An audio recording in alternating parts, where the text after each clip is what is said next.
জামাত ইসলামের একজন নেতা ডক্টর শফিকুল ইসলাম মাসুদ হাফিজাহুল্লাহ, উনি কয়েকদিন আগে একটা গাড়িতে ওই যে পাঞ্জাবি সব আপনাদের এই কক্সবাজারের নিয়ামতুল্লাহ নিজামী নামে একটা ছেলে ব্যবসা করে, পাঞ্জাবির ব্যবসা।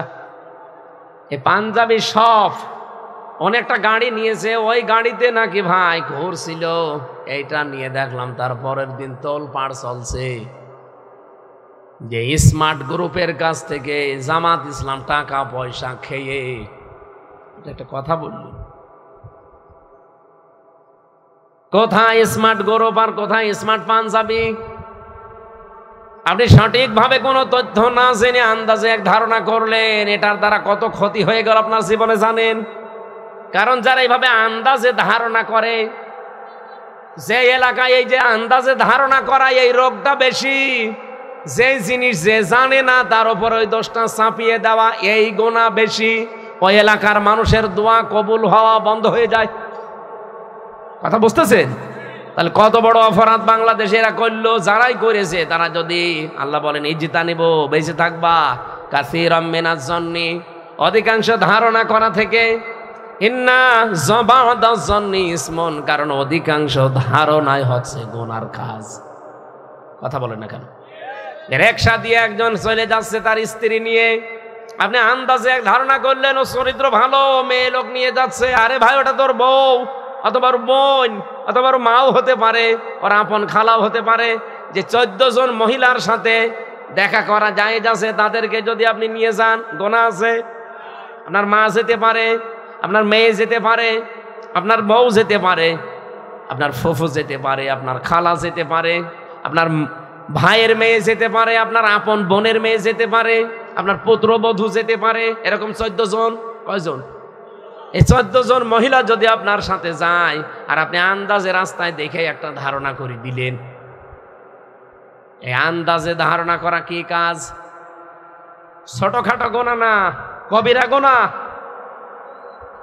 বাংলাদেশের ঐতিহ্যবাহী জেলা কক্সবাজার সদর থানার অন্তর্গত ডাক্তার বেলায়েত হোসেন চৌধুরী স্মৃতি পরিষদের ইসালে সওয়াব অনুষ্ঠানের ৫ম বাৎসরিক তাফসিরুল কোরআন মাহফিল পশ্চিম পেতাস সওদাগর পাড়া তাফসির ময়দানে বিজিপি ক্যাম্প সংলগ্ন এ বিশাল মহতী অনুষ্ঠান সম্মানিত সভাপতি জনাব লিয়াকত আলী চৌধুরী ভুট্টু, চেয়ারম্যান ডক্টর বেলায়েত হোসেন চৌধুরী স্মৃতি পরিষদ। এ মাহফিলের প্রধান অতিথি, বিশেষ অতিথিবৃন্দ, অনেক মানুষের নাম আপনারা দিয়েছেন। বিশেষ করে আমার আগে যারা কথা বলছিলেন, বিশিষ্ট ইসলামিক চিন্তাবিদ, রাজনীতিবিদ, সাবেক মেয়র, আপনাদের এলাকার কৃতি সন্তান, আল্লাহ রাব্বুল আলামিন তার গোলামকে হায়াতে তাজ্জেবা সিহাতে কুল্লিয়া দান করুন, আমিন। যারা আলোচনা রাখলেন, বিশেষ করে মাওলানা শফিউল হক জিহাদি, মাওলানা হোসাইন মাহফুজ চুয়াডাঙ্গা, মাওলানা নুরুল হক আরমান সহ অন্যান্য সম্মানিত ব্যক্তিবর্গ, সামনে বসা মুসলমান ভাইরা, পর্দার আড়ালের সম্মানিতা মা এবং বোনেরা, প্রশাসনের ভাইরা, প্রাণ প্রিয় কক্সবাজারবাসী, যার মাধ্যমে এ পর্যন্ত আসলাম আপনাদের এই পাশে রামু, ওনার নাম মোহাম্মদ আমিন সাহেব, তার মাধ্যমে আজকের এই মাহফিলটা আমি দাওয়াত পেয়েছিলাম। কোথায়? কুষ্টিয়া, কোথায়? কক্সবাজার। কোরআনের এই দাওয়াত নিয়ে, মিশন নিয়ে আমরা যারা আসি, আমাদের উদ্দেশ্য থাকবে কোরআনে কারিমের সঠিক কথাগুলো তুলে ধরা। আর যারা শুনবে তাদের দায়িত্ব কি? ওয়াংজালনা ইলাইকা যিকরা লিতুবাজ্জিনা লিন্নাস মা নুযিলা ইলাইহিম ওয়া লাআল্লাহুম ইয়াতাফাক্কারুন।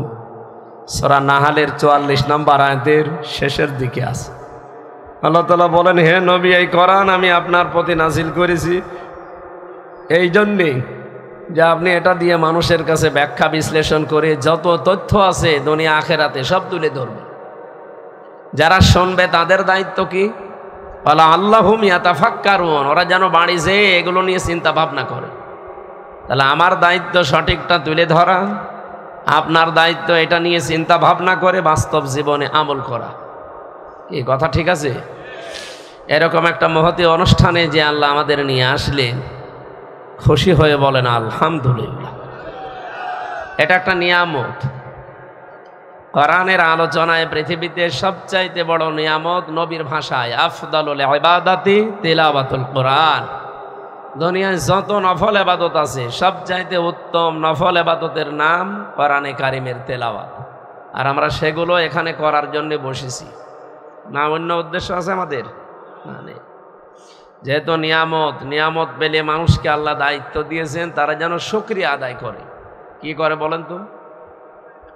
আমাদের এই উপমহাদেশে এদিকে আমরা মনে করি শুকরিয়া আদায় মানে একেবারে টুটি পর্যন্ত খেয়ে ঢেকর তুলে বলা যে আলহামদুলিল্লাহ হয়ে গেল।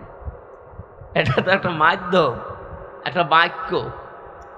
কিন্তু শুকরিয়া যদি কেউ আদায় করতে চায় কমপক্ষে 3টা শর্ত তাকে মানা লাগবে। কোন নিয়ামতের শুকরিয়া আদায়ের মাধ্যম শর্ত কয়টা?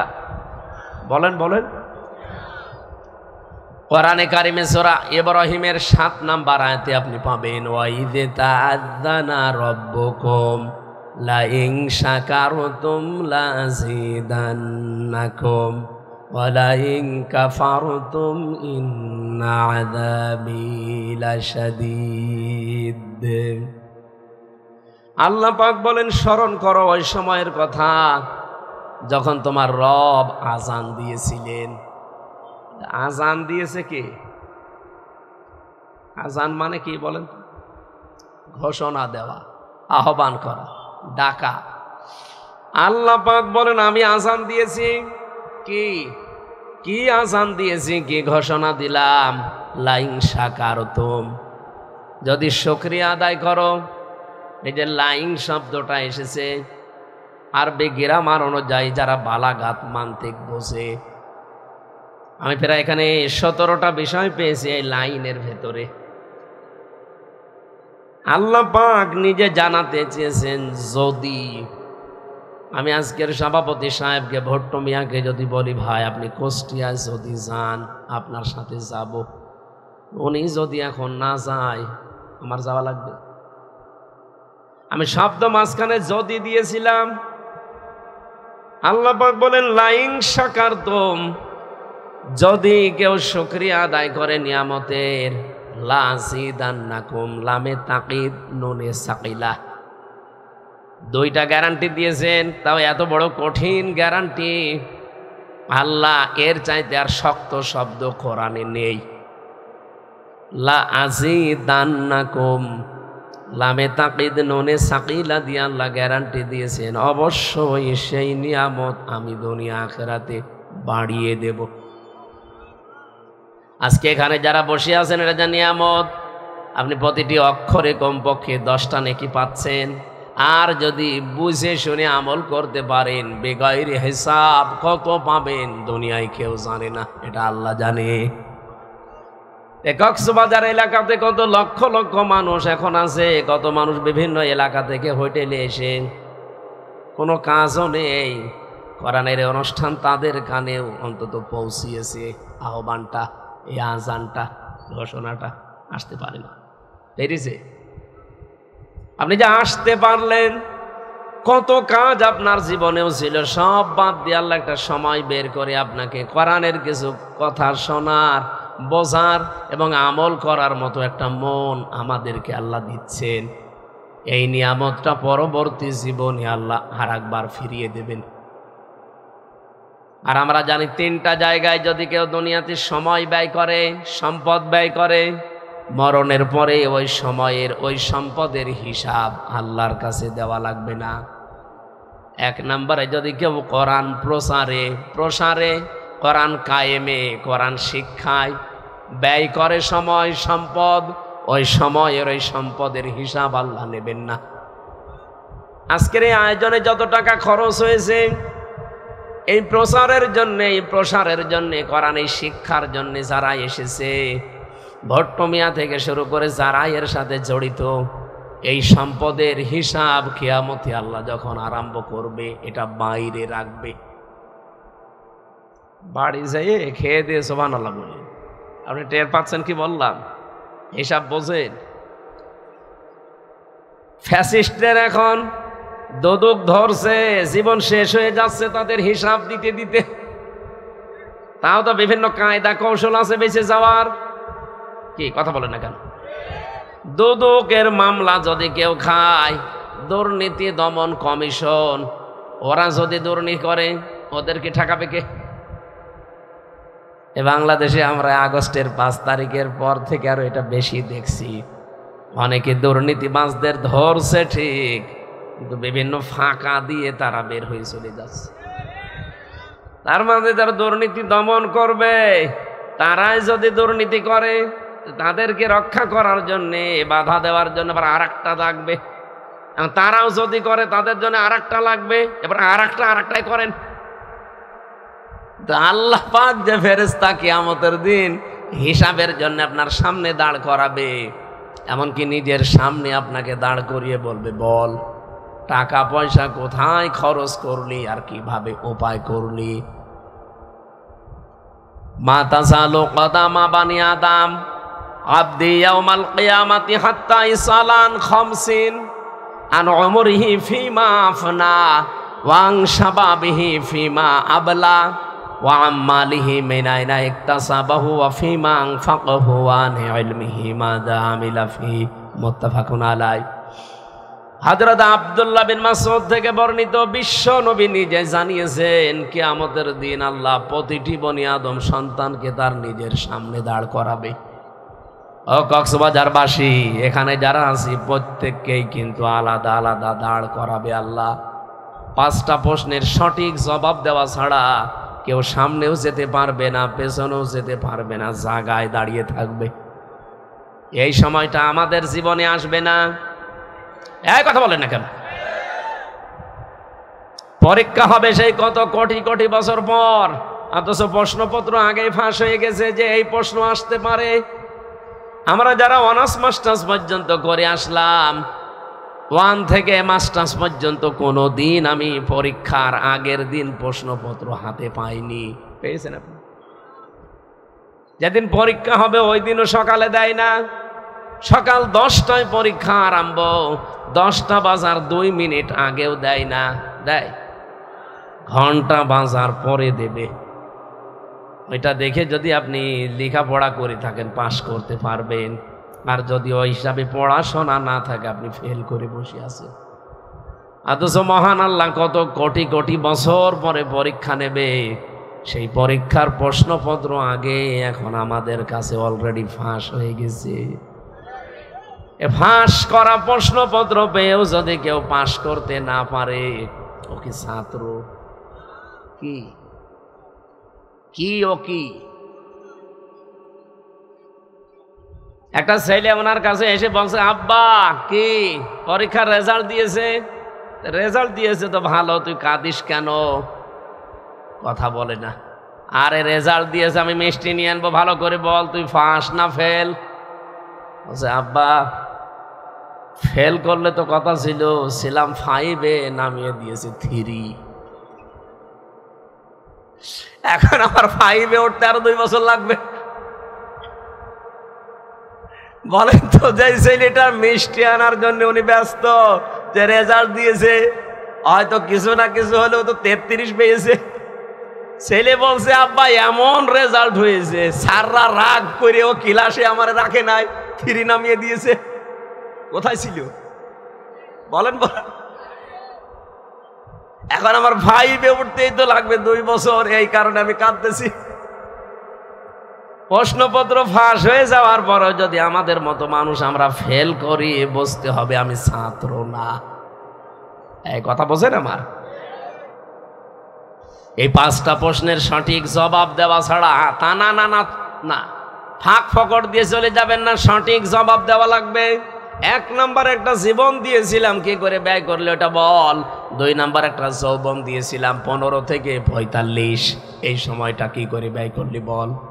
3 নম্বরে কি করে সম্পদ উপার্জন করেছিল, ওই রাস্তাগুলো বল, দেখি তোর রাস্তাগুলো ঠিক আছে কিনা। 4 নম্বরে কোথায় কোথায় দিয়েছিস ওইটা বল। আমার মনে হয় 4 নম্বর জায়গায় অনেক মানুষ ধরা খেয়ে যাবে। সম্পদ যে কোথায় ব্যয় করে ও নিজেও জানে না, অথচ সম্পদগুলো তো আপনি কতদিন আগে আমার আল্লাহর কাছে বিক্রি করে দিয়েছেন, যেই দিন আপনি বলেছেন লা ইলাহা ইল্লাল্লাহ।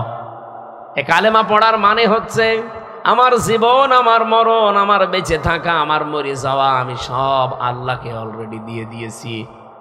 ওলে ইন্না সালাতি ওয়া নুসুকি ওয়া মাহইয়ায়া ওয়া মামাতি লিল্লাহি রাব্বিল আলামিন।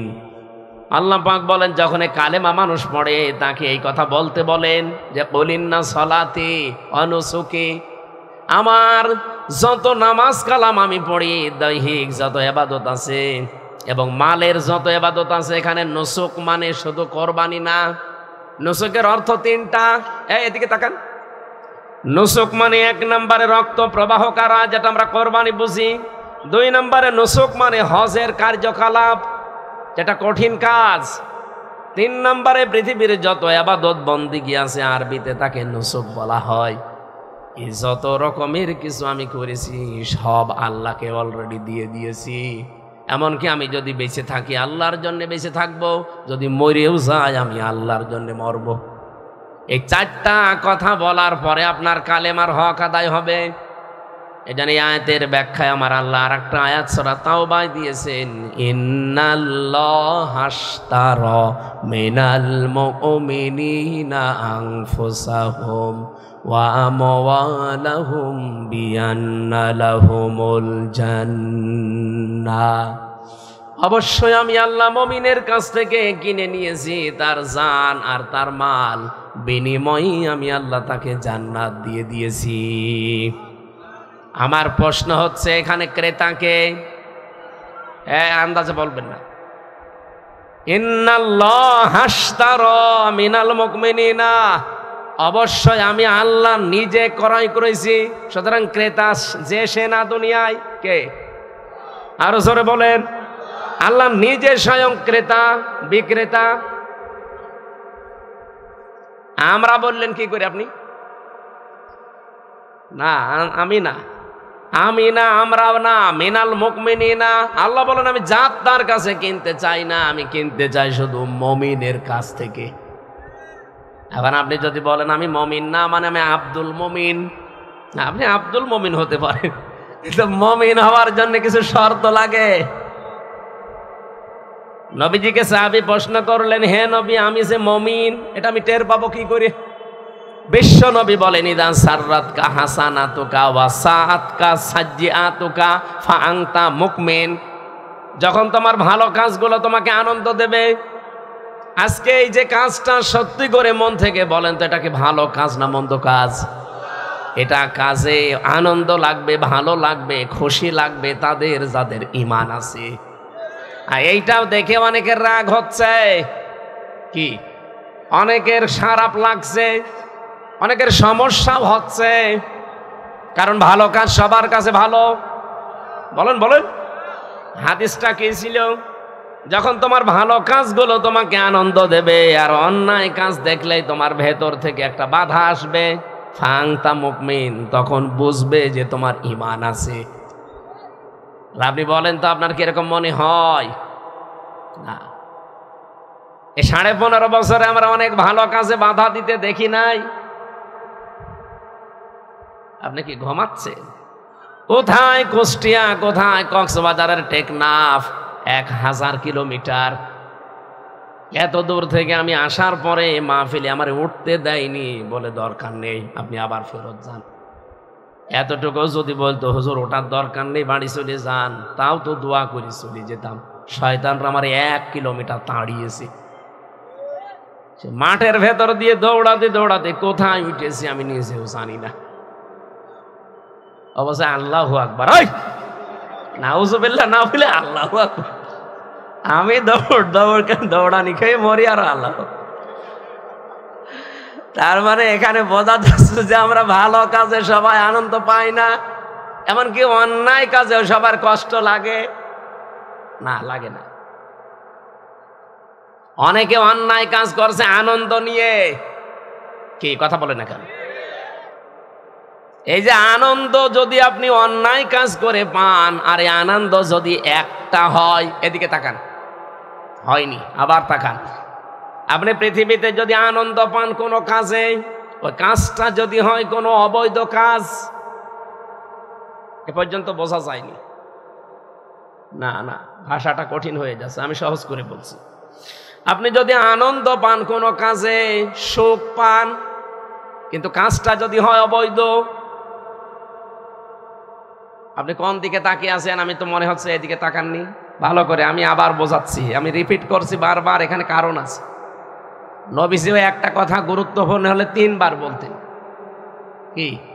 কিন্তু বিনা কারণে উনি কোনো কথা বলতেন না। নবীজির জীবন এটা ছিল না, কোনো কথা এমনি বিনা কারণে বলতেন না, কিন্তু যদি কারণ হয়, গুরুত্বপূর্ণ হয়, 3 বার পর্যন্ত বলতেন। আমি এই যে রিপিট করছি বারবার এই কারণে, আল্লাহ নিজেও এই আয়াতটা রিপিট করেছেন। আপনার সুখ যদি পৃথিবীতে কোনোটা অবৈধভাবে আপনি ভোগ করেন, আনন্দ ভোগ করেন, কিন্তু আনন্দটা, সুখটা বৈধ না অবৈধ, একটা অবৈধ সুখ ভোগ করার কারণে এই পৃথিবী আর আখেরাত মিলে 70টা দুঃখ আপনাকে আল্লাহ ভোগ করাবে। আজ কক্সবাজারের হোটেলে, সমুদ্র সৈকতে কত মানুষ বাংলাদেশের বিভিন্ন জায়গা থেকে কার কাকে নিয়ে এসেছে ও জানে, আর আল্লাহ জানে। আপনারা হয়তো এসব জানেন না বা করেনও না, কিন্তু যারা নিয়ে এসেছে, এই যে আনন্দ পাচ্ছে, তারা সুখে আছে। কেউ নিয়ে এসেছে তার শালীকে, কেউ তার ভাবিকে, কেউ অন্যের বউ নিয়ে এসেছে নিজের বউ বলে। আমি কি বেশি বলে ফেলছি? এরকম আছে না? আপনি এখনই রেট দেন, 1000 না হাজার হাজার পাবেন হারা কুষ্টি কক্সবাজার। এটা কি ওরা আনন্দ নেই, সুখে নেই? বলেন না কেন? এই সুখটা কি বৈধ? বলেন। আমি শুনলাম যে নাকি উনি নাকি মাইক দিয়েছে বিভিন্ন জায়গায়, এই জন্য বলছে যেন আওয়াজটা, যারা এখন আনন্দ অলরেডি করছে, যেন একটু আওয়াজ যায়। একটা অবৈধ সুখ যদি ভোগ করেন, একটা আনন্দ ভোগ করেন, একটা আনন্দ ভোগ করার কারণে আপনাকে 70টার সামনে দুঃখ ভোগ করা লাগবে। সুতরাং যারা ভাবি নিয়ে এসেছেন, অন্যের বউ নিয়ে এসেছেন, তাড়াতাড়ি বাড়ি দিয়ে আসেন। আপনি মুরব্বী মানুষ, আপনি বসবেন না। যারা বোঝার তারা বুঝেছেন। আমি এখান থেকে একটা উদাহরণ টানতে চাই। এই 15.5 বছরে যারা অবৈধ সুখ ভোগ করেছেন, একটা, আপনার ক্ষতি হবে দুনিয়া আখেরাত মিলে কয়টা? বলেন বলেন। এই আসনের যিনি এমপি ছিলেন, আমি নাম জানি না, কিন্তু আমি এতটুকু জানি উনি নির্বাচনে নির্বাচিত এমপি না, বিনা ভোটের এমপি। আমি এতটুকু জানি, কারণ আমার নিজেরটাই তো আমি জানি। আমার এখন 33 বছর বয়স, 92 সালে আমার জন্ম। আমি যদি 18 বছর থেকে ভোট দিতে আরম্ভ করতাম, 3 বার ভোট দিতে পারতাম, একবারও পারি নাই। এই জন্য বলছি যে অন্তত এই 15 বছরে যারা এমপি ছিল, এরা প্রত্যেকটাই অবৈধ। আর আসতে বলেন, এরকম কোন অবৈধ সুখ আর কেউ সামনে ভোগ করতে চান? তো অনেকে চাচ্ছে, এজন্য খুব তাড়াতাড়ি করছে, বলছে তাড়াতাড়ি দেন। কি দেব? কি দেব? নির্বাচন। নির্বাচন তো দেব, আগে সংস্কার করে নেবেন না? ওটা না করে আবার দেব, আবার দিনের ভোট রাতে হবে। কারণ এই মানুষগুলো তো এখনো দায়িত্বে বসে আছে। কথা বলে না কেন? ওই যে 1628 জন যারা এতদিন ছিল, তারাই আছে। শুধু কক্সবাজারের ডিসি গেছে কুষ্টিয়ায়, কুষ্টিয়ারটা এসেছে কুমিল্লায়। এই পাল্টিয়েছে বলেন? এই 1628 জনের একজনও পাল্টিয়েছে না। আমারে যারা রিমান্ডে নিয়ে 11 ঘন্টা টাঙিয়ে পিটিয়েছে, একটাও পাল্টায়নি, সব ওইটাই আছে। শুধু ঢাকা থেকে দিয়েছে হয়তো কক্সবাজারে, এতটুকু। আমার যে এডিসি মুসলমান, পরে ঢাকা কাউন্টার টেরোরিজম থেকে এখন পাল্টিয়ে দিয়েছে সাতক্ষীরার এডিসি করে, শুধু জেলা পাল্টিয়েছে, মাল তো একই আছে। এখন যদি আপনি ওই ওদের আন্ডারে দিয়ে দেন নির্বাচন, ওই ডিসি, ওই এসপি, ওই টিওনো, ওরাই তো নির্বাচন করবে। ওরা যেভাবে অভ্যাস তৈরি করেছে যে দিনের ভোট রাতে করা যায়, তাই করবে। আমার সাথে জেলখানায় এই 3 বছর এক ওসি ছিল। ও যে দিনের ভোট রাতে করেছে, ও নিজে প্রমাণ করছিল। মাঝে মাঝে আমার কাছে, আমি তো পাশে ফাঁসির কন্ডেম সেলের ভেতরে থাকতাম, আমার 24 ঘন্টা তালা লাগিয়ে রাখতো, কারোর সাথে কথা বলতে দিত না। সিসি ক্যামেরা দিয়ে 2 জন কারারক্ষী আলাদা বসিয়েছে, যেহেতু উনি ওই দলের লোক তো, আর ওনার ভেতরও একটা পাওয়ার আছে।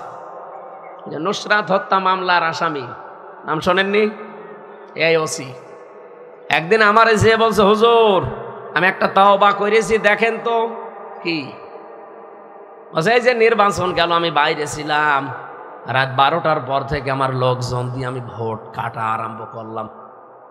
বাক্সগুলো ভর্তি করে আজান দেওয়ার আগে আগে সব জায়গা মতো পাঠিয়ে দিলাম। এরপর আমি গোসল করলাম, ওযু করে 2 রাকাত তওবার নামাজ পড়লাম। এরপরে বললাম আস্তাগফিরুল্লাহ। হুজুর আমার এই তওবা কি হয়েছে? না, তওবা হয়নি, ইয়ার কি হয়েছে? এর নাম কি তওবা? আপনি কি দোষ আল্লাহর কাছে করেছেন যে আস্তাগফিরুল্লাহ পড়ছেন? দোষ করেছেন আপনি হামজার কাছে। কারণ একটা এমপি বানাতে 3.5 লাখ 4 লাখ হামজা লাগে, তাদের সব ভোট আপনি নিজেই দিয়ে দিলেন। তাহলে আমি তওবা করবো কি করে? হ্যাঁ, আপনার তওবার একটা পদ্ধতি আছে। আপনার তো 8 বছর জেল, বের হয়ে যখন যাবেন, আপনি তো ভেনির দায়িত্বে ছিলেন, এখন ওই 2 থানা মিলে যত মানুষ বাস করে ভোটাররা, যাদের ভোট আপনি নিজেই দিয়ে দিয়েছেন, এই 3.5 থেকে 4 লাখ মানুষের কাছে যে মাফ চাবেন যে ভাই আমার ভুল হয়ে গেছে, আপনারা আমারে মাফ করে দেন। ওরা যদি বলে ঠিক আছে মাফ করে দিলাম, তে মাফ পাবেন। যদি বলেন না, প্রত্যেকে একটা করে থাপ্পড় দেব, তাই খাবেন। কি কথা বলছেন না কেন? আরে ভাই, দুনিয়ায় একটা থাপ্পড় খেয়ে যদি মাফ করে দেয় দাও তো ভালো, কিন্তু কিয়ামতের দিন তো 70টা ঝামেলায় পড়বেন।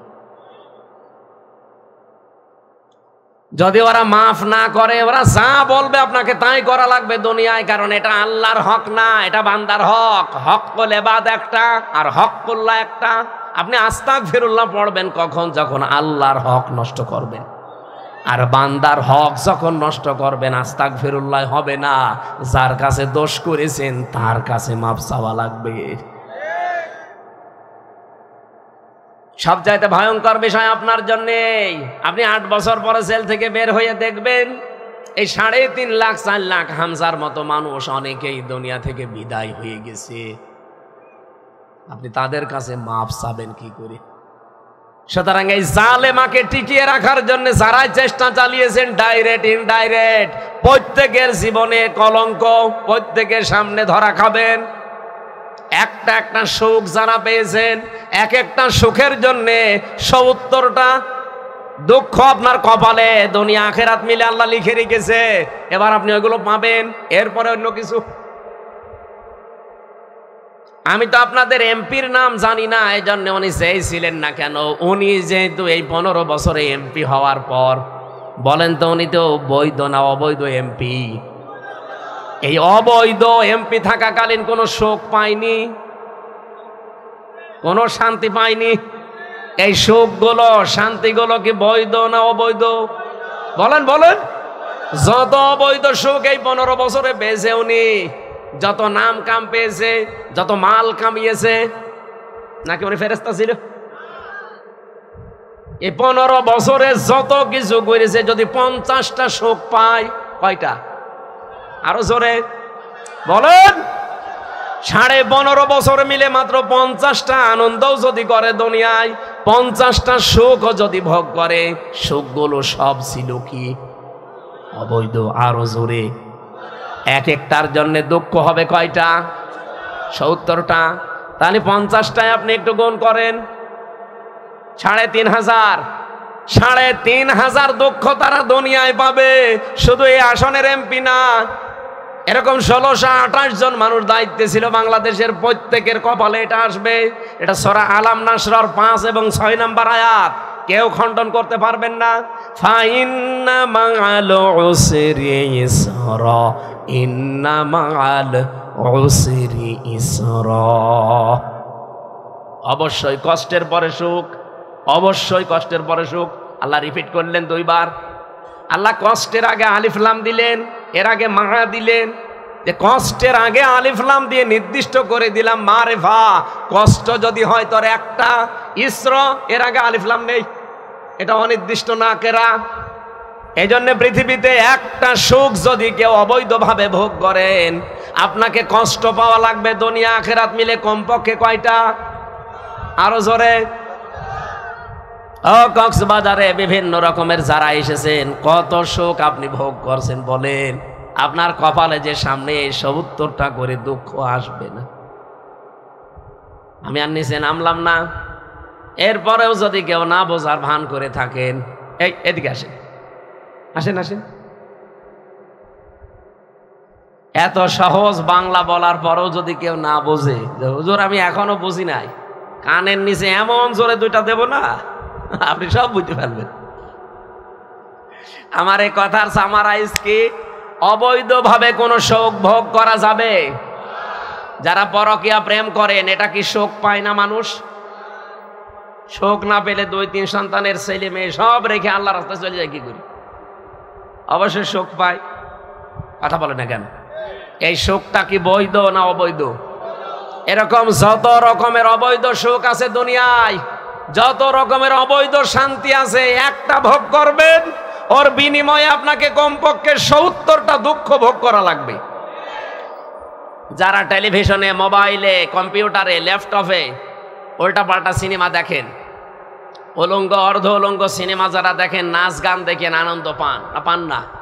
এটা কি বৈধ আনন্দ না অবৈধ? আরো জোরে বলেন।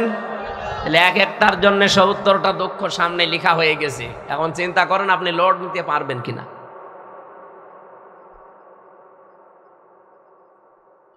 কক্সবাজারবাসী, আমি যে আয়াত থেকে শুরু করতে চেয়েছিলাম তার নাম ছিল, পৃথিবীতে আপনি সম্পদ যদি খরচ করেন কোরআনের জন্যে, কিসের জন্যে? আরো জোরে বলেন। ২ নাম্বার আপনার পরিবারের জন্যে, ৩ নম্বরে জিহাদের ময়দানে দিন কায়েমের জন্য যারা দুনিয়াতে চেষ্টা করে, নিজে যদি যেতে না পারেন, সময় না পান, যারা কাজ করছে তাদের পেছনে খরচ করবেন। এই ৩টা জায়গায় খরচ করলে নবীজি বলেন কিয়ামতের দিন ওই সম্পদের, ওই সময়ের হিসাব আল্লাহর কাছে দেওয়া লাগবে না। বলেন সুবহানাল্লাহ। আজকে যে সময়টা ব্যয় হচ্ছে, এটা কি? এটা নিয়ামত না? বলেন বলেন। এই নিয়ামতের শুকরিয়া আদায় কিভাবে করা লাগবে? আলহামদুলিল্লাহ হয়ে গেল না। আমি যে শর্ত বলেছিলাম নিয়ামতের শুকরিয়া আদায়ের কয়টা? ৩টা। বলেন বলেন, আরো জোরে বলেন। এটা আমি নোট করে এনেছি। ১ নম্বরে আপনাকে মুখে স্বীকার করা লাগবে যে হ্যাঁ এটা নিয়ামত, এটা মানেন তো? এটা যে নিয়ামত আপনার জীবনে আজকে, এটা মানেন তো? ২ নম্বরে অন্তর দ্বারা আপনাকে আনন্দ পাওয়া লাগবে একটা আলাদা। এই জন্য কোরআনে কারিমের সূরা আনফালের ২ নম্বর আয়াতে আল্লাহ এই আয়াতের ব্যাখ্যাটা দিয়েছেন এইভাবে, ইন্নামাল মুমিনুনা আল্লাযীনা ইযা যুকিরাল্লাহু ওয়াজিলাত কুলুবুহুম ওয়া ইযা তুলিয়াত আলাইহিম আয়াতুহু যাদাতুহুম ঈমানা ওয়া আলা রাব্বিহিম ইয়াতাওয়াক্কালুন। বলেন আল্লাহু আকবার। আল্লাহ বলেন আমার দৃষ্টিতে তো মুমিন ওই লোকটা যার সামনে আমার নাম উচ্চারণ হলে তার অন্তরাত্মা কেঁপে ওঠে ভয়ে। ২ নম্বরে আমার কোরআনের আয়াত যখন তাকে তেলাওয়াত করে বোঝানো হয়, তার ঈমান যতটুকু আছে ঈমান আরো বেড়ে যায়।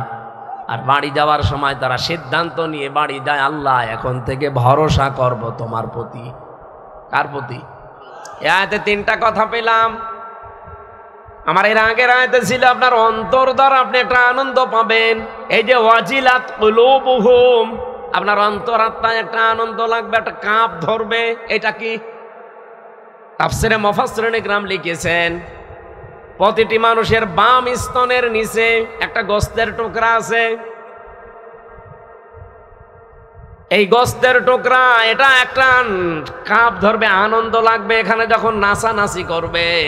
২ নম্বরের শরীরের ভেতরে যতগুলো পশম আল্লাহ দিয়েছেন, প্রতিটি পশম দেখবেন আনন্দে খাড়া হয়ে যাবে। আপনি দেখেন, আর ভেতরে একটা অজানা অনির্বচন সুখ আল্লাহ আপনাকে আলাদা দান করবে। কি বললাম শব্দটা? একটা আলাদা অনির্বচন সুখ। এটা এই কক্সবাজারে কিনতে পাওয়া যাবে না, এটা আল্লাহর পক্ষ থেকে সরাসরি আসে। এই অনির্বচন সুখ, এটা উদাহরণ দিতে গিয়ে আমি পেয়েছি। এই যে মুরগির বাচ্চারা সিল থেকে, কোনো দুশ্মন থেকে নিজের বাচ্চাকে রক্ষা করার জন্যে এভাবে নিজের পাখাকে ডাউন করে দেয়, এরপরে ফল করে। কি করে না? মুরগির বাচ্চারা যখন নিজের পাখাকে এভাবে ডাউন করে দেয়, ফল করে দেয়, দেখবেন বাচ্চাগুলো নিচে এসে আশ্রয় নিয়ে একটা কিচির মিচির আওয়াজ দেয়। এইটাকে বাংলায় বলা হয় অনির্বচন সুখ। তারা মনে মনে ভাবে, তার মাকে এই কিচির মিচির আওয়াজ দিয়ে জানাতে চায়, মা এতক্ষণ চাইছিলাম, এখন যেখানে আছি কেউ আমাদের আর দেখতে পারছে না, আমাদের বিশ্বাস হয়ে গেছে তোমার এই আঁচলের নিচে থাকাকালীন কেউ আমাদের ক্ষতি করতে পারবে না। এটা একটা আনন্দ পায় আলাদা। ওই আনন্দ যাকে তাকে আল্লাহ দেয় না। ওরা যেহেতু সব দিক থেকে নিরাপত্তা পেয়ে গেছে, এই জন্য আনন্দটা পায়। আমরা যদি সত্যি আল্লাহর আয়াত শোনার পরে রব্বুল আলামিন আমাদের ঈমান যখন বাড়িয়ে দিতে থাকবে, একটা আলাদা শান্তি পাবেন, যে শান্তি চার দোকানে বসে যারা গল্প করছে, যারা গেজাচ্ছে, তারা এই আনন্দটা পাবে না। এই কথা বলছেন? অজিলাত কুলুবুহুম, অন্তরাত্মায় কাঁপ ধরবে, পশমগুলো খাড়া হয়ে যাবে, অনির্বচন একটা আলাদা সুখ আপনি অনুভব করবেন। তাহলে নিয়ামতের শুকরিয়া আদায়ের দ্বিতীয় শর্ত এটা। আর আমার বিশ্বাস আমরা এখানে যারা মন দিয়ে কোরআন শুনছি তারা এটা পাচ্ছি না? 3 নম্বরে পেয়েছি আল্লাহর দেওয়া নিয়ম নীতি মেনে নেওয়া। এখন এই আয়াতের ভেতরে কি নিয়ম নীতি দেওয়া আছে, এইটা শোনার পরে যদি আপনার প্র্যাকটিক্যাল লাইফে আপনি মেনে নিতে পারেন, তাহলে আপনি নিয়ামতের শুকরিয়া আদায় করলেন। আর নিয়ামতের শুকরিয়া যদি কেউ আদায় করে, কমপক্ষে আমার আল্লাহ কিছু না করলেও ওইটা জীবনে আবার বাড়িয়ে দেবে। তার মানে আবার আর একবার ফিরে আসবে জীবনে, আপনি আবার কোরআনের সাথে সময় দিতে পারবেন, আবার কোরআনের পেছনে শ্রম দিতে, অর্থ খরচ করার সুযোগ পাবেন। ওয়ালা ইন কাফারতুম, যদি কুফরি করো। কুফরি কাকে বলে? বাংলা অর্থ কুফরি শব্দের অর্থ হচ্ছে ঢেকে ফেলা। কি করা? এই যে যারা চাষ করে খায়, যারা বিভিন্ন জিনিস চাষ করে, তাদেরকে আরবিতে বলা হয় কাফের। এখন যদি যারা এই যে ধান লাগায়, পরে যদি বলেন এই কাফের, ও আপনার ছাড়বে। অথচ আরবিতে কিন্তু আরবি দেশ হলে ওরে কাফেরই বলতাম। কাফের মানে ঢেকে ফেলা, গোপন করা। ও যেহেতু বীজকে মাটির ভেতরে ঢেকে ফেলে, গোপন করে দেয়, এই জন্য আরবিতে ওর নাম কি? কাফের। বলেন কি বুঝলেন এখান থেকে? ওয়ালা ইন কাফারতুম, যদি তোমরা কুফরি করো, আমার নিয়ামতকে জানার পরে, শোনার পরে, দুনিয়ার কোনো স্বার্থ পেয়ে যদি গোপন করে দাও, ঢেকে রাখো, জানতে না দাও, প্রকাশ না করো। আল্লাহর নিয়ামত কি ছিল আজকে? এখান থেকে আমি প্রথমে শব্দ বলেছিলাম যে আমার দায়িত্ব সঠিকটা তুলে ধরা, আর আপনার দায়িত্ব এইটা নিয়ে বাড়িয়েছে চিন্তা ভাবনা করা। আমার যে তেলাওয়াতকৃত আয়াত আছে সূরা হুজুরাতের 12 নম্বর আয়াত, আর যে হাদিস আছে, ওই হাদিসের ব্যাখ্যা অনুযায়ী যতটুকু জানবেন, আমি যতটুকু জানি বলবো, আপনি যতটুকু শুনবেন অতটুকু বাড়ি যেয়ে চিন্তা ভাবনা করবেন। এটা যদি কেউ না করে, না এগুলো সব করতে গেলে তো আমার অনেক কিছু হারানো লাগবে, এটার নাম কাফের। আমার কথা বোঝা গেছে না? তাহলে আপনি নিজেও আজকে কাফের হয়ে যেতে পারেন। যা জেনেছেন এটা যদি আপনি নিজে না মানেন, না প্রচার করেন, গোপন করে রাখেন, দুনিয়ার কোনো স্বার্থ পেয়ে যদি বলে চেপে রাখেন, না দরকার নেই, দিনকাল ভালো না। এখনো পর্যন্ত অনেকে এই 2025 সালের এপ্রিল মাসের 15 তারিখেও বলছে যে হুজুর দিনকাল ভালো না, অত বেশি ঝামেলায় যাওয়ার দরকার নেই, দিনকালকে 1500 বছর আগে ভালো ছিল। হ্যাঁ, সে সময় তো বেলালকে পিঠের উপরে পাথর চাপা দিয়ে রাখতো, হযরতে সুমাইয়াকে লজ্জাস্থানে বর্ষা দিয়ে আঘাত করে দুনিয়া থেকে বিদায় করে দিয়েছে। সে সময় আমাদের তুলনায় ভালো ছিল না খারাপ ছিল? আপনি যে বলেন দিনকাল ভালো না, অত দরকার নেই। তারা যদি বলতো দিনকাল ভালো না, তাদের মুখে মানায় তো, আপনার মুখে মানায়? এটার আল্লাহর কোন বিধান জানার পরে দুনিয়ার যে কোনো স্বার্থে আমরা যেন গোপন না করি। এই সারা বাংলাদেশে 15.5 বছরে আয়াতটা গোপন করার কারণে দেশের অবস্থা এতদিন জালেমরা টিকে ছিল। নাই যদি সবাই আগস্টের 5 তারিখের মতো এই 9 সাল থেকে আমরা আরম্ভ করতে পারতাম যে না, কোনো অন্যায় এদেশে হতে দেব না, হওয়ার সম্ভাবনা, ওই সময় কোনো জালেম ক্ষমতায় বসতে পারতো না। জীবন তো আমাদের ঠিকই গেল। 2732 জন মানুষ অলরেডি জীবন দিয়ে দিয়েছে। জীবন তো ঠিকই গেল। 34,000-এর মতো প্রায় মানুষ হাসপাতালের বেডে কাতরায়। সবই গেল মাঝখান থেকে 15.5 বছর দেশটা জাহান্নাম হয়েছিল। এই জন্য আমরা চাচ্ছি আর সামনে কোনো কিছু জানার পরে গোপন না করি। গোপন করলে আপনি কি হবেন বলেন বলেন।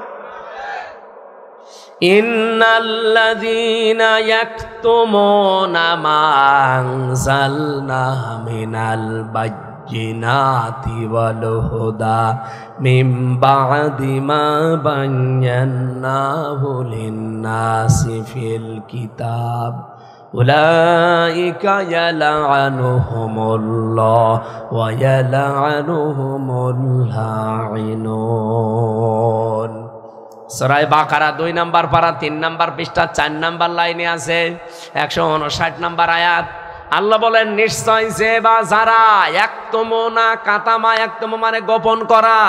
এটা মজারে বর্তমান ভবিষ্যৎ, প্রেজেন্ট ফিউচার। এখন যারা করছেন, ভবিষ্যতেও যারা করবেন। কি করবে? মা আনজালনা, যা আমি আল্লাহ নাজিল করেছি, মিনাল বায়্যিনাতি ওয়াল হুদা, স্পষ্ট দলিল আর প্রমাণ দিয়ে, হেদায়েত সহকারে। এ কোরআনে আল্লাহ যা দিয়েছেন বলেন তো সব স্পষ্ট না অস্পষ্ট? স্পষ্ট এই কিতাবের কথাগুলো যারা দুনিয়ার কোনো স্বার্থে গোপন করে রাখে, বলতে চায় না, প্রচার করতে চায় না, এর হক আদায় করে না। আল্লাহ বলেন উলাইকা ইয়ালআনুহুমুল্লাহ, না না, মা আনজালনা মিনাল বায়্যিনাতি ওয়াল হুদা মিন বা'দি মা বায়্যানাহু লিন-নাসি ফিল কিতাব, যেগুলো আমি মানুষের কাছে খোলাখুলি বর্ণনা করার জন্য আদেশ দিয়েছি। আজ বাংলাদেশে হাজার হাজার আলেম জানার পরও সঠিক কথাটা বলতো না, বাতিলের 5 গোলাম ছিল। এই মাওলানা ফরিদউদ্দিন মাসুদ, মাওলানা কফিলউদ্দিন সরকার, সালেহি, এই কথা বলছি না কেন? আমি বানিয়ে বলছি। তারা টাটকা জিন্দা জালেমকে বলতো এই জান্নাতের সার্টিফিকেট প্রাপ্ত মানুষ। এমনও কথা আমি শুনেছি, বলেছে মাননীয় প্রধানমন্ত্রী আপনার জান্নাতে অধিকার আছে, মনে হচ্ছে জান্নাত ওর বাবার, আরো দিয়ে দিচ্ছে।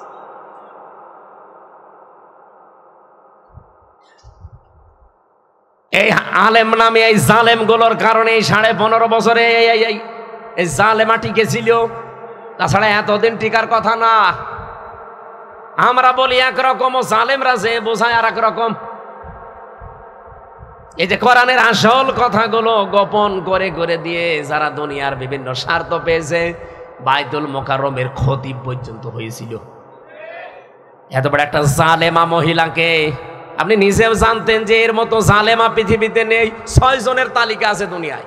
এ পৃথিবীতে নিকৃষ্ট মানুষ 6 জন, তার ভেতরে হাসিনা একজন। আমি বানিয়ে বলছি না, আপনি আন্তর্জাতিক রিপোর্টগুলো দেখেন। তামাম দুনিয়ায় 257টা রাষ্ট্র আছে। এই 257টা রাষ্ট্রের যত মানুষ পৃথিবীতে এখন বাস করছে, 6 জন মানুষ সবচাইতে নিকৃষ্ট পৃথিবীর মানুষের কাছে, তার ভেতরে হাসিনা একজন, এই মোদি একজন, এই নেতানিয়াহু একজন, আর ওই যে ট্রাম্প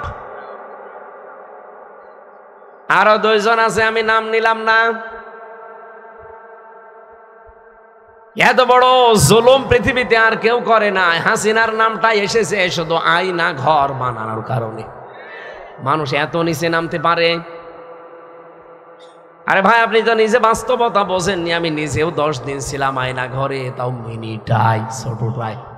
আর বড়টায় যারা ছিল বেগটাই, কি অবস্থা তাদের। আমার সাথে ছেলে একজনকে দিয়েছিল, তার নাম মাওলানা মুফতি ফখরুল ইসলাম।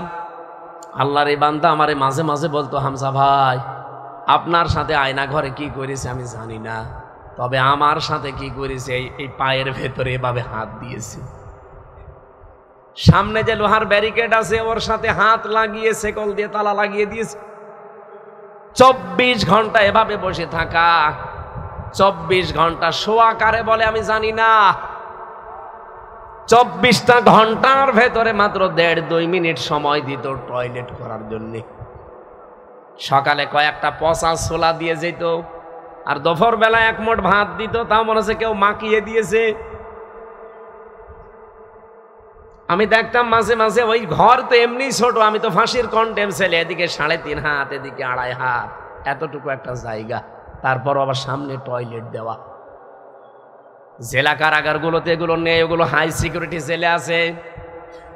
ওখানে জেল তো জেল, জেলের ভেতরে আর এক জেল, তার নাম সেল, সেলের ভেতরে আর এক সেল, তার নাম ফাঁসির কন্টেম সেল, যেগুলো মার্ডার মামলার আসামিদেরকে রাখা হয়। আর আমার এদিকে ছিল ওখানে 3 বছর।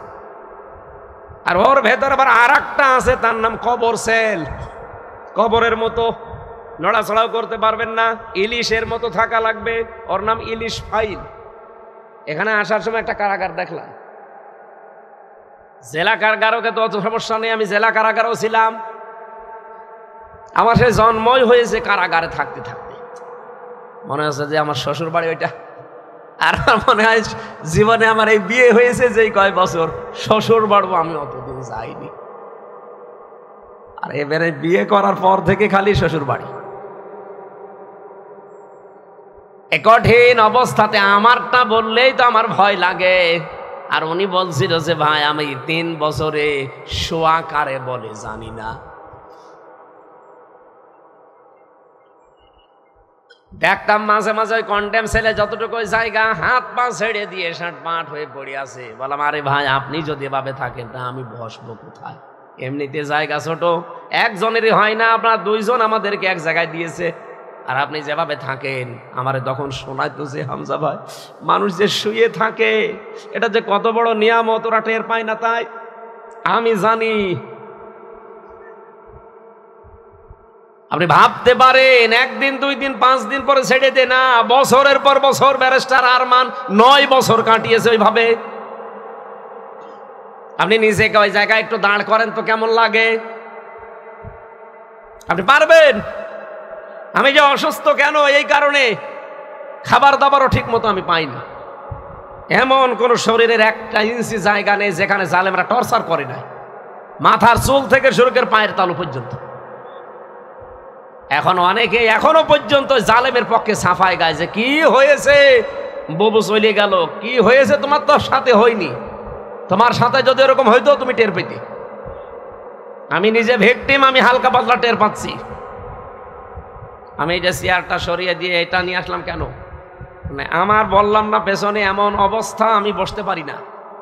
নরম জায়গা ছাড়া বসলে 2-3 মিনিটের ভেতরে আমার পেছনে ব্যথা করে। এই জন্য বললাম ওই চেয়ার সরিয়ে দেন, এটা দেন যেন একটু বসে থাকা যায়। ও চেয়ারে বসলে আমার 10 মিনিট পর পর ওঠা লাগবে।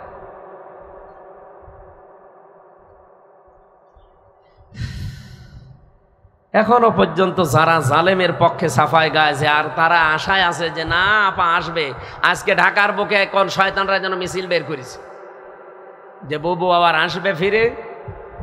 এর পরের লাইনটা বললাম না। এদেশের জনগণ যদি আবারও ঘুমিয়ে যায়, সামনে এমন অবস্থা হবে না 100 বছরে আর সূর্যের আলো দেখতে পারবেন না। আমার ব্যক্তিগত কারোর উপরে রাগ নেই, কিন্তু আমি নিজে ভিকটিম, আমি যা পেয়েছি সেটার হালকা বললাম যে এই হচ্ছে অবস্থান ছিল। অথচ যদি সত্য মামলা দিয়ে আমারে শাস্তি দিত আমি কিছু মনে করতাম না, কিচ্ছু জানি না। যে মামলা দিয়েছিল আনসারুল্লাহ বাংলা টিমের প্রধান নাকি আমি, ও ছাতা কি আমি জানি না। আনসারুল্লাহ বাংলা টিম কি ও ছাতা জীবন আমি জানি না। আর আমারে দিয়েছে সারা বাংলাদেশের আমি প্রধান। জঙ্গি নাটক সাজাতো। এই 8.5 মাস হয়ে গেল বাংলাদেশে কোনো জঙ্গি ধরা পড়েছে? কোনো জঙ্গি আছে? সব বানানো, সব ভুয়া। কারণ জঙ্গির নাটক যিনি লিখতো তিনি তো পালিয়েছে। আর যাদেরকে নিয়ে নাটক মঞ্চস্থ করতো তারা এখন বিভিন্ন জেলায় ছড়িয়ে ছিটিয়ে আছে। সেদিন একটাকে টেকনাফে পেয়েছিলাম, পরে বদলি করে এখানে দিয়েছে, ওর নামে বিভাগীয় মামলা হয়েছে, এখন টেকনাফে আছে চুরি করি। আমারে বলছো হুজুর মাফ করে দিয়ে, বলে মাফ করবো, আমার টাকাগুলো ফেরত দে, কারণ আমার বাবার কাছ থেকে যত টাকা নিয়েছেন টাকা আগে ফেরত দেবেন, এরপরে মাফ হবে।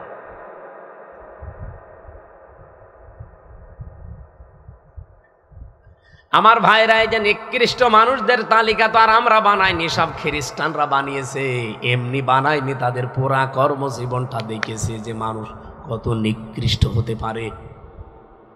আমার কথা বলার কথা ছিল এই জায়গায়, আজ আমরাও যদি এই আলেমগুলো মুখোশধারী যারা ছিল, এত বড় জালেমাকে যারা কওমি জননী নাম দিয়েছিল, বলেন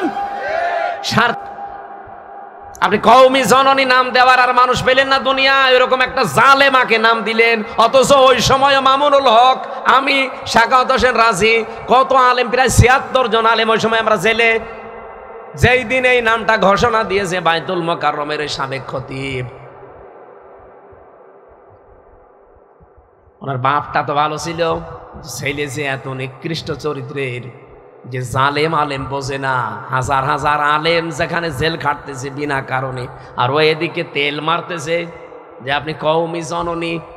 ওই দিনই জেলখানে ওনার নামে বরদোয়া হয়েছে, যে করলো কি ও, কওমি মাদ্রাসা পুরা ডুবিয়ে দিল এক কথায়। আজ আমরা যদি গোপন না করতাম, এই জালেমরা এতদিন টিকে থাকার কথা ছিল না। যারা গোপন করে নাই, সঠিক কথা বলতো, তারাই জেল খেটেছে, তারাই গুম হয়ে গেছে। আমার বিশ্ববিদ্যালয়ের কুষ্টিয়ার 2 জন এখনো গুম, আজ 10 বছর, তারা জানে না বেঁচে আছে না মরে গেছে, মোকাদ্দাস আর অলিউল্লাহ। ওই বাড়ি পিরোজপুরে একজনের বাড়ি ঝালুকাঠি। ওই এলাকায় মাহফিলে গেলে ওর বাবা হাউ মাউ করে কান্নাকাটি করে, 10 বছর এখনো মনে করে যে আমার ছেলে মনে হয় বেঁচে আছে। আমরা কোরআনের কোন বিধান জানার পরে যদি গোপন করি, জীবনে আর এই নিয়ামত আল্লাহ আমাদেরকে দেবে না, এতটুকু আল্লাহ শেষ করেননি। ইন্না আযাবি লাশাদীদ, কঠিন ভয়ঙ্কর আযাবের দিকে তোমাদেরকে আমি আল্লাহ ফেলে দেব। সুতরাং আমরা নিয়ামতের শুকরিয়া আদায় শুধুমাত্র আলহামদুলিল্লাহ বললাম হয়ে যাবে না, তা না। 1 নম্বরে আপনাকে এটা স্বীকার করা লাগবে নিয়ামত। 2 নম্বরে অন্তরে একটা আলাদা শান্তি পাওয়া লাগবে। 3 নম্বরে যা শুনবেন ওই অনুযায়ী আমল করা লাগবে। এই 3টা শর্ত মেনে নিলে আল্লাহর ঘোষণা লাযিদান্নাকুম, অবশ্যই ওই নিয়ামত দুনিয়াতে আবার দেবে। আমরা চাই না বারবার আমাদের জীবনে কোরআন ফিরে আসুক। এক কথা বলেন, কথা বলুন। সারাটা জীবনই যদি কোরআনের পেছনে ব্যয় হয়, তো কিয়ামতের দিন তো জবাবই দেওয়া লাগবে না। তা আমি দুনিয়ার অন্য কোনো কাজে আমার সময়, আমার অর্থ ব্যয় করব কোন কারণে? আমি কি পাগল হয়ে গেছি? আমি তো ব্যয় করতে চাই এমন জায়গায় যে চোখ বন্ধ হলে যেন আমার আর হিসাব দেওয়া না লাগে। কিন্তু আপনি এমন এমন জায়গায় ব্যয় করছেন, হিসাব দিতে দিতে আপনি মরবেন। পৃথিবীর এই জমিনটা কিন্তু পুরা ধোঁকা ভাই।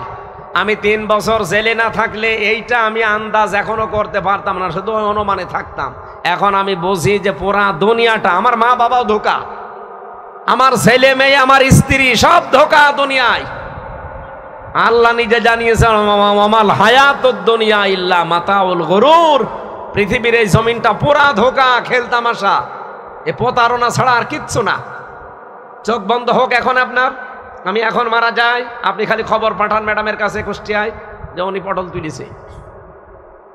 ও কি করবে? কান্নাকাটি করবে। খাওয়া দাওয়া বন্ধ হয়ে যাবে 2-3 দিন, 7 দিন পরে দেখবেন স্বাভাবিক হয়ে গেছে। কি কথা বলছেন এখানে? 4 মাস 10 দিনের ভেতর ওর মার বাবা ইচ্ছা করে হোক অনিচ্ছায় হোক ওর বিয়ে দিয়ে দেবে। কি? আর এটা যেহেতু নিয়ম আছে দেবেই। 4 মাস 10 দিনের ভেতরে যখন বিয়ে হয়ে যাবে অন্য জায়গায়, মাত্র 7 দিন সংসার করার পরে বলবে, ওর আব্বাকে কল দিয়ে বলবে, আব্বা হামজা তো আর কি ছিল, এখন যেটা পেয়েছি এটা 100 গুণ ভালো। অথচ ওর জন্য আমি করিনি কি, রাত দিন এক করে ফেলেছি। কি কথা বলছি না? আমরা অনেক স্বামী আছি তার স্ত্রীকে খুশি রাখার জন্য, সুখে রাখার জন্য, মা বাবাকে খুশি রাখার জন্য, সুখে রাখার জন্য, সন্তানাদির আখের গোছানোর জন্য অনেক মানুষ আমরা এখন এই পাগলামি করছি যে বাবা শাহজালাল সব হালাল। এরকম মানুষ নেই দেশে? আছে মানে আমরাই, আছে মানে আপনি এখান থেকে পরিত্রাণ পাওয়ার জন্য চেষ্টা চালান। এমনকি এখানে এই ভট্ট মিয়া যদি এখন 100 বছর পরে এই কক্সবাজারে আসে, ওনার যে বাড়ি দেখলাম জান্নাত মনে হয়, দ্বিতীয় জান্নাত। এই বাড়িতে 100 বছর পরে উনি আসলে জীবনে ওনারে ঢুকতে দেবে না। কি কথা বললেন? আমি কি বানিয়ে বলছি? জীবনও না। আমি আমার নিজেরটা বলছি। আমার বাবার নাম রিয়াজউদ্দিন, তার বাবার নাম জাহান আলী, তার বাবার নাম নমাজ আলী। এরপরে আমি আর জানি না। হ্যাঁ, 3 পুরুষের পরে আমার জানি না, আর আমার জানার দরকারও নেই। কারণ আমি তাদের চিনিও না, তাদের নামও জানি না, তাদের জীবনে দেখিও নি। আমি নমাজ আলীকেও দেখিনি, শুধু নাম শুনেছি। আমি আমার জাহান আলী পর্যন্ত চিনি, আমার দাদা, ওই দাদার বাপকে আমি দেখিনি। এবার বলেন তো, এনারে যদি জিজ্ঞাসা করেন ওনার বাবার নাম কি, বলেন। বেলায়েত হোসেন দাদার নাম, তার বাবার নাম মনে নেই। আমারও তো 3টা মনে আছে, ওনার 2টো মনে আছে। এখন ওই হাসমত আলী ওনার হচ্ছে দাদা। হাসমতের বাবা যিনি, তিনি যদি এখন ফিরে এসে বলে এই কক্সবাজারের এই ভিটা আমার, এই বাড়ি আমার, ঢুকতে দেবে? উনি কেন, আমার নিজের ওই নমাজ আলীর বাবা যদি এখন ফিরে আসে, অথচ মাত্র 100 বছর আগে মারা গেছে, ওই লোকটা যদি এখন ফিরে এসে বলে যে এই সব আমার ছিল, এই ভিটা আমার, এই কুষ্টিয়ার 2 তলা বাড়িও আমার, আমি বলবো ভণ্ডামি করেন, দাঁত মুখ সব খুলে ফেলবো। যান এখান থেকে যান। আপনার যদি জায়গা না থাকে, মসজিদে থাকেন, কথা বলছেন এখানে, এইটার নাম দুনিয়া না? আল্লাহ এইটাই বুঝিয়েছেন সূরা আলে ইমরানে। রব্বুল আলামিন বলেন ফামাঙ্গে যুহসিহানিন নার ওয়া উদখিলাল জান্নাতা ফাকাদ ফাজ।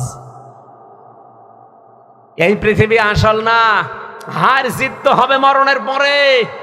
কাউকে যদি আল্লাহ জাহান্নাম থেকে মুক্ত করে জান্নাতে দিয়ে দেয়, তার জীবন সফল। এটা এক অর্থ। আর একটা অর্থ আছে, আপনারা শুনতেছেন? এটা সূরা আলে ইমরান 4 নম্বর পারা 13 নম্বর পৃষ্ঠা 13 নম্বর লাইনের 185 নম্বর আয়াতের শেষের দিকে আছে। আল্লাহ বলেন হার জিত এই দুনিয়ায় নেই, আসল সফলতা বিফলতা মরণের পর। যদি কাউকে আমি জাহান্নাম থেকে মুক্ত করে জান্নাতে দিয়ে দেই, এর জীবন পুরা সফল। এটা এক অর্থ। আর একটা অর্থ কি? আর একটা অর্থ হচ্ছে দুনিয়ার জীবনে কাউকে যদি জাহান্নামের কাজগুলো থেকে আস্তে আস্তে আমি মাইনাস করে করে বিরত রেখে রেখে জান্নাতের কাজের দিকে আস্তে আস্তে এগিয়ে দেই। আগে আপনি জাহান্নামের কাজগুলো করতেন, আস্তে আস্তে ছেড়ে দিয়েছেন, জান্নাতের কাজের দিকে এখন আস্তে আস্তে এগিয়ে যাচ্ছেন, আপনার জীবন সফল। আপনি আগে ঘুষ খেতেন, এখন আর খান না। আগে সুদ খেতেন, এখন আর খান না।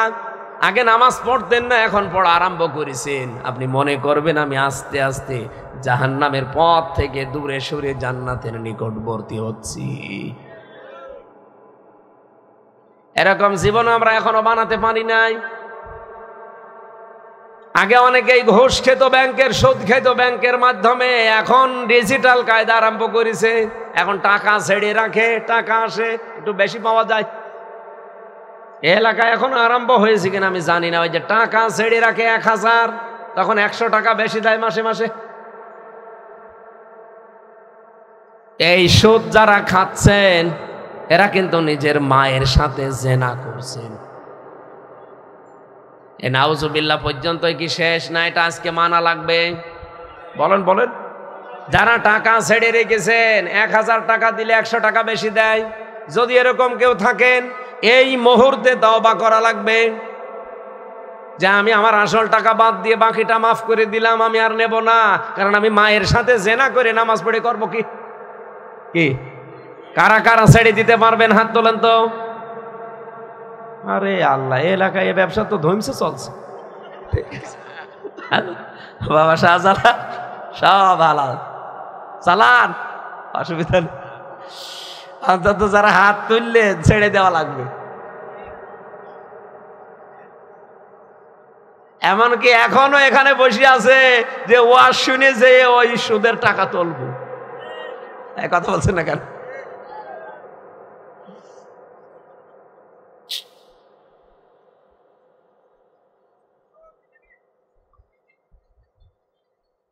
আপনাদের এলাকায় আসলে আমার একটু ভালো লাগে, কারণ এই এলাকার ভাষা আমি বুঝি না, তো আপনারা গালি দিলেও আমার মনে হয় দোয়া করছেন। আর আমিও এই চকরিয়া এসেছিলাম একবার, জেল থেকে বের হওয়ার পরে হজে গিয়েছিলাম ওমরায়, ওমরা থেকে এসেই বিমানবন্দর থেকে ওরা আমার টান দিয়ে নিয়ে আসলো মাহফিলে। ওই যে বাটি একজন ছিল না, বাটি জাফর, আল্লাহর এই বান্দা, উনি প্রধান অতিথি। উনি আমার পাশে বসে আছে, বস হুজুর দোয়া করে। আমি আরবিতে কয়েকটা গালি দিলাম, উতুল্লিম বাদা যালিকা জানিম, যারা কোরআনের অনুষ্ঠানে বাধা দেয় তারা যারো সন্তান। বাংলা বলি না, শুধু আরবি বলেছি। উনি বলছে আমিন। ঠিক আছে, এখন যে বাটি জাফর কোথায় যে আছে, আল্লাহর ওলি ভাই পালিয়েছে। ওনার হোটেলে আমি কত পরশু দিন চকরিয়া বাজারে ঘুরতে ঘুরতে কোনো হোটেল পাচ্ছি না, ওই হোটেলের কাছে যে দেখে মুরব্বী বসে আছে। আল্লাহ এটা সেই জাফর সাহেবের? হ্যাঁ। হোটেল কই? তা আল্লাহ সব উড়িয়ে দিয়েছে। ওই দিন যে একটা ওইটা আরবিতে দোয়া করেছিলাম, বদ দোয়া, উনি যে আমিন বললো, যদি বাংলা বলতাম ওই দিন আমিন বলতো না, আমার মা বেলে চুয়াল্লিশ ধারা দিত। এই জন্য এই কক্সবাজার চট্টগ্রামের ভাষা ভালোই হয়েছে, সাথে আমি বসিও না, আপনারা গালিমালি দিলেও অসুবিধা নেই। আমরা কোরআনে কারিম থেকে সামাজিক একটা আয়াত পড়েছি, পরিবার এবং সমাজ, এই দুইটা নিয়ে। হাদিস পড়েছি একটা, ওটা পরিবার, সমাজ এবং রাষ্ট্র, তিনটা নিয়ে। আমরা এই পাঁচটা বিষয় সামনে রেখে আজকে একটু কথা বলতে চান। না মেলা সময় হয়ে গেল নাকি? থাকবেন তো আপনারা? আমার আয়াত ছিল সূরা হুজুরাতের 12 নম্বর আয়াত। রব্বুল আলামিন বলেন, ইয়া আইয়ুহাল্লাযীনা আমানু ইজতানিবু কাসীরাম মিনাজ-যন্নি ইন্না বা'দাজ-যন্নি ইসমুন ওয়া লা তাজাসসাসু ওয়া লা ইয়াগতাব বা'দুকুম বা'দা। ওহে যারা ইমানের দাবি করো, তাহলে আয়াত দ্বারা আল্লাহ কিন্তু তামাম কক্সবাজারের যারা আছে সবাই উদ্দেশ্য না। কি আজকের যে আয়াত, এটা কিন্তু বাংলাদেশে সবার জন্য না, এমনকি এই কক্সবাজারে যারা বাস করেন সবার জন্য না। আজকে আমি যে চুল কেটে আসলাম, যিনি আমার চুল কেটে দিচ্ছিল, ওর বুকের ওপরে একটা মালা দেখে আমি টের পেয়েছি যে দাদা, তার মানে ওনার জন্য আজকের আয়াত না, ওনার তো ইমানই নেই। কি কথা বলেন না কেন? ওই যে নীলগিরি, কক্সবাজারে যে সমুদ্র সৈকতের আগে নীলগিরি যেটা আছে, ওই জায়গায় চুল কাটিয়েছিলাম। এমন ভাবে কেটে দিয়েছে টুপি খোলা যাচ্ছে না। এমনি আমার শরীরে মাংস নেই, জালেমরা সব শেষ করে দিয়েছে। চুল একটু ছিল যাক লাগতো, এমন কাটা কেটেছে, বাটি 60 আমার একদম বাটি করে দিয়েছে ওই বাটি। আজকে যেহেতু আয়াতটা সবার জন্য না, এই জন্য সবাই এখানে শোনার দরকার নেই। এই আয়াতটা শুধুমাত্র কাদের জন্যে? ইমানদার। বলেন বলেন, ইমান আমাদের আছে তো? ওই যে ইমানের সংজ্ঞা বললাম, ভালো কাজ দেখলে আনন্দ লাগবে, অন্যায় দেখলেই ভেতর থেকে একটা বাধা আসবে।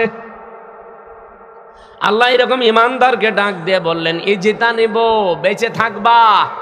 তুমি একা একা না, সবাই মিলে, বহু বছর, ইজতানিবু, তোমরা সবাই মিলে বেঁচে থাকবা। ইন্না কাসীরাম মিনাজ-যন্নি, অধিকাংশ ধারণা করা থেকে। আজ বাংলাদেশে ধারণা নেই, আসতে বলে। জামাত ইসলামের একজন নেতা ডক্টর শফিকুল ইসলাম মাসুদ হাফিজাহুল্লাহ, উনি কয়েকদিন আগে একটা গাড়িতে, ওই যে পাঞ্জাবি সব, আপনাদের এই কক্সবাজারের নিয়ামতুল্লাহ নিজামী নামে একটা ছেলে ব্যবসা করে, পাঞ্জাবির ব্যবসা। এই পাঞ্জাবি সব অনেকটা গাড়ি নিয়েছে, ওই গাড়িতে নাকি ভাই ঘুরছিল। এইটা নিয়ে দেখলাম তারপরের দিন তোলপাড় চলছে যে স্মার্ট গ্রুপের কাছ থেকে জামাত ইসলাম টাকা পয়সা খেয়ে। একটা কথা বলল, কোথায় স্মার্ট গ্রুপ আর কোথায় স্মার্ট পাঞ্জাবি? আপনি সঠিকভাবে কোনো তথ্য না জেনে আন্দাজে এক ধারণা করলেন, এটার দ্বারা কত ক্ষতি হয়ে গেল আপনার জীবনে জানেন? কারণ যারা এইভাবে আন্দাজে ধারণা করে, যে এলাকায় এই যে আন্দাজে ধারণা করা এই রোগটা বেশি, যে জিনিস যে জানে না তার উপর ওই দোষটা চাপিয়ে দেওয়া, এই গুনাহ বেশি, ওই এলাকার মানুষের দোয়া কবুল হওয়া বন্ধ হয়ে যায়। কথা বুঝতেছেন? তাহলে কত বড় অপরাধ বাংলাদেশে এরা করলো। যারাই করেছে তারা যদি আল্লাহ বলেন ইজ্জিতা নিব, বেঁচে থাকবা, কাসীরাম মিনাজ জন্নি, অধিকাংশ ধারণা করা থেকে, ইন্না যাবাদাজ জন্নি ইসমুন, কারণ অধিকাংশ ধারণাই হচ্ছে গুনার কাজ। কথা বলেন না কেন? রিকশা দিয়ে একজন চলে যাচ্ছে তার স্ত্রী নিয়ে, আপনি আন্দাজে এক ধারণা করলেন ও চরিত্র ভালো, মেয়ে লোক নিয়ে যাচ্ছে, আরে ভাই ওটা তোর বউ অথবা ওর বোন অথবা ওর মাও হতে পারে, ওর আপন খালাও হতে পারে। যে 14 জন মহিলার সাথে দেখা করা জায়েজ আছে, তাদেরকে যদি আপনি নিয়ে যান গুনাহ আছে। আপনার মা যেতে পারে, আপনার মেয়ে যেতে পারে, আপনার বউ যেতে পারে, আপনার ফুফু যেতে পারে, আপনার খালা যেতে পারে, আপনার ভাইয়ের মেয়ে যেতে পারে, আপনার আপন বোনের মেয়ে যেতে পারে, আপনার পুত্রবধূ যেতে পারে। এরকম 14 জন, কয়জন? এই 14 জন মহিলা যদি আপনার সাথে যায় আর আপনি আন্দাজে রাস্তায় দেখে একটা ধারণা করে দিলেন, এই আন্দাজে ধারণা করা কি কাজ? ছোটখাটো গোনা না, কবিরা গোনা। আল্লাহ বলেন বেঁচে থাকবে এই গোনা থেকে। আলা তাজাসসু, মানুষের পেছনে অনুসন্ধান করতে লেগে যাবা না। এটা আগস্টের 5 তারিখের পর থেকে বেশি আরম্ভ হয়েছে। একে অন্যের পেছনে লেগে আছে কি করে তার গোপন দোষগুলো ফাঁস করে মানুষের কাছে কালার করা যায়।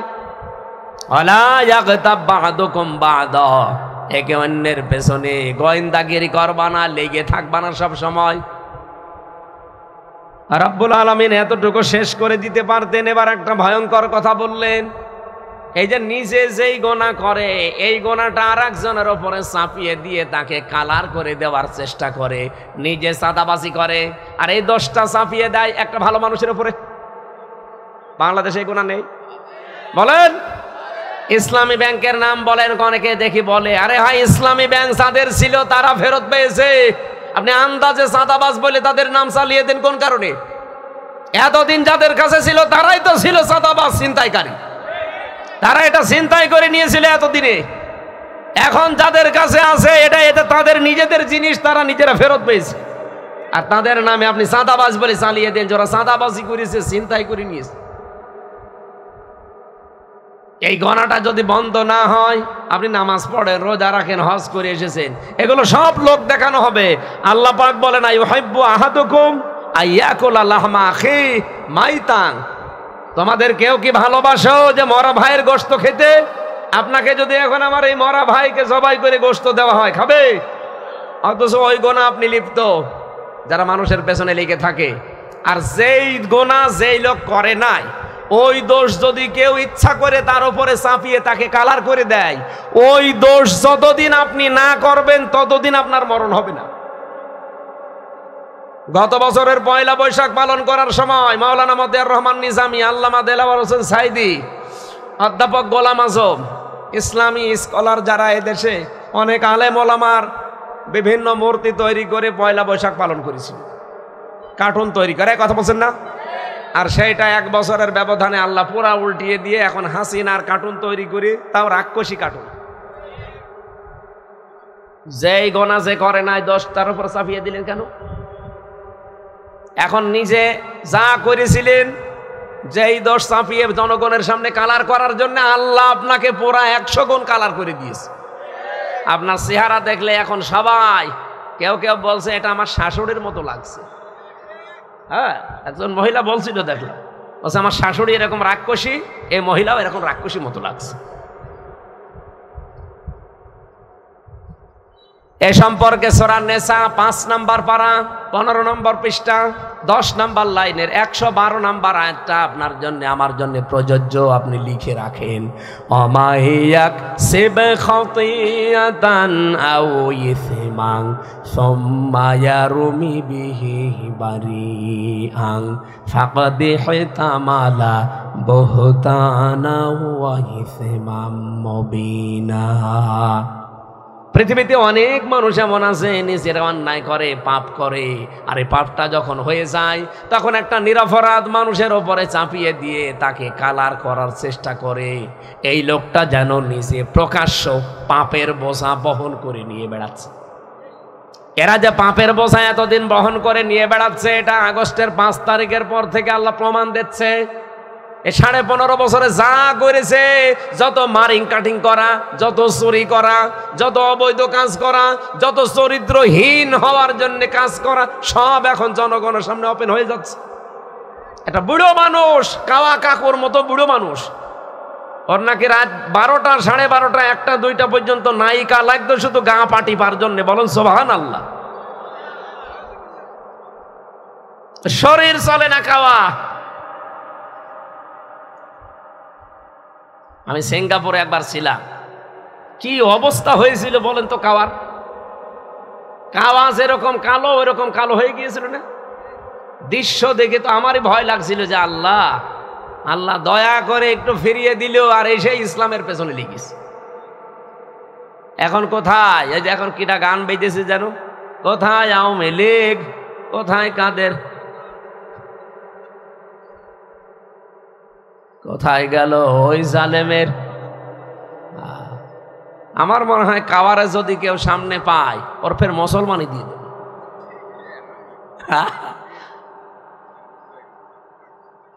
যা যা চরিত্র সব এখন তো হালকা পাতলা একটু দেখা যাচ্ছে, গভীরেরটা তো আমরা অনেকে জানি না। মানুষ এত নিচে নামে কি করি? তার মেয়ের বয়সী মেয়েদেরকে নিয়ে আনন্দ ফুর্তি করে, আপনার স্ত্রী নেই। আর বাকি অর্থনৈতিক বিষয়গুলো তো বললামই না। এক একজনের বাড়ি ছিল 620টা।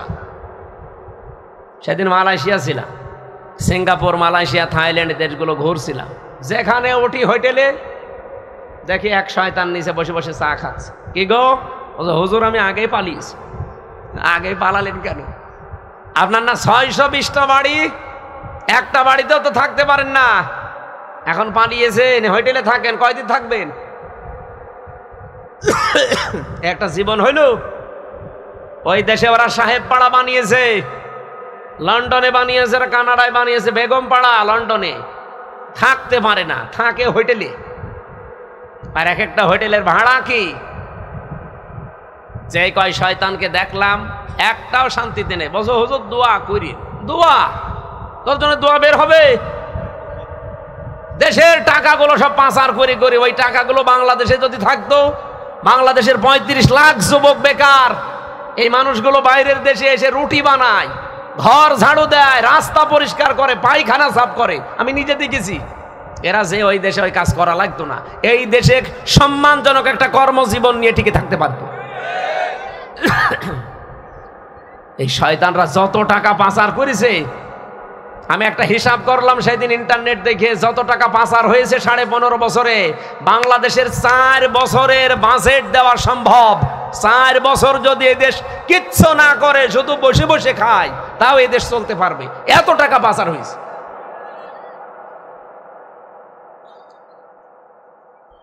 আর এখনো পর্যন্ত ওরা সাফাই গাছ, আমরা কি করেছি যে আমাদের মানুষ দেখতে পারে না। সেদিন হাসিনা একটা বক্তব্য দিচ্ছিল, দেখলাম ইন্টারনেটে, বলছে হ্যাঁ সবই দোষ আমার, সবই আমি খেয়েছি, আমার বোন যে এত খাইলো, আমার বোনের তো কিছু হয় না।